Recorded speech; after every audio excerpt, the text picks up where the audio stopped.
ఆంధ్రప్రదేశ్ రాజకీయాల్లో గత కొంతకాలంగా వినిపిస్తున్న రెడ్ బుక్ రాజ్యాంగం అనే మాటకు హైకోర్టు తాజా తీర్పుతో బ్రేక్ పడినట్టు కనిపిస్తుంది.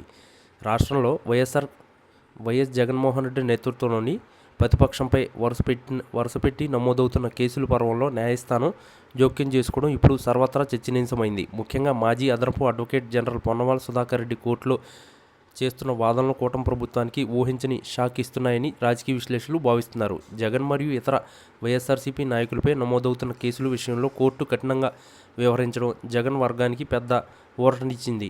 ఈ పరిణామం జగన్ నెత్తిన పాలు పోసినట్లుగా ఉందనే అభిప్రాయాలు వ్యక్తమవుతున్నాయి. రాష్ట్రంలో ప్రభుత్వం మారినప్పటి నుండి అధికార కూటమి నేతలు రెడ్ బుక్ పేరుతో అధికారులను మరియు ప్రతిపక్ష నేతలను భయపెడుతున్నారని వైఎస్ఆర్సీపీ ఆరోపిస్తూ వస్తుంది.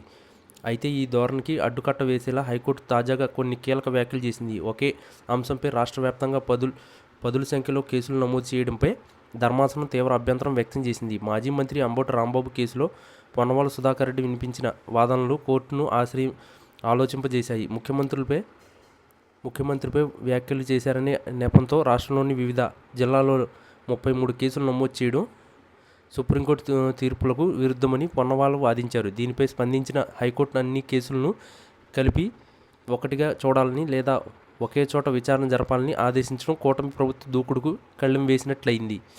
ఈ పరిణామం కేవలం ఒక నేతకు సంబంధించినది మాత్రమే కాదు, మొత్తం వైఎస్ఆర్సీపీ శ్రేణుల్లో కొత్త ఉత్సాహాన్ని నింపింది. చట్టం తన పని తాను చేసుకుపోతుందని భావించిన కూటమి ప్రభుత్వానికి న్యాయస్థానం నుంచి ఎదురైన ఈ జలక్ ఒక గుణపాఠంలా మారిందని రాజకీయ వర్గాలు చర్చించుకుంటున్నాయి. పొన్నవాల సుధాకర్ రెడ్డి గతంలో జగన్ హయాంలో అదనపు అడ్వకేట్ జనరల్గా పనిచేసిన అనుభవంతో ఇప్పుడు ప్రతిపక్షానికి గట్టి న్యాయపరమైన కవచంలా నిలబెట్టారు. రెడ్ బుక్లో పేర్లు ఉన్నాయని బెదిరించడం రాజ్యాంగ విరుద్ధమని ఆయన చేసిన వాదనలకు న్యాయస్థానం మద్దతు లభించడం ప్రభుత్వానికి పెద్ద సెట్బ్యాక్గా కనిపిస్తుంది.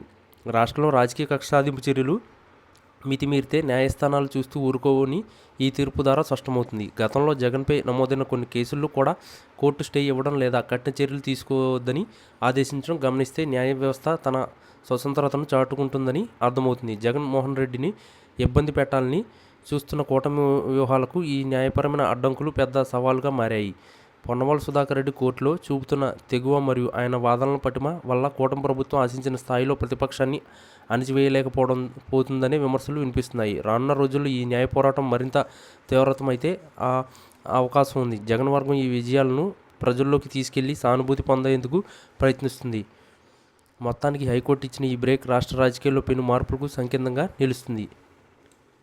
ఈ వీడియో కనుక మీకు నచ్చినట్లయితే please like, share and subscribe channel. మరిన్ని వీడియోస్ కోసం మా ఛానల్ని సబ్స్క్రైబ్ చేయడం మాత్రం మర్చిపోకండి.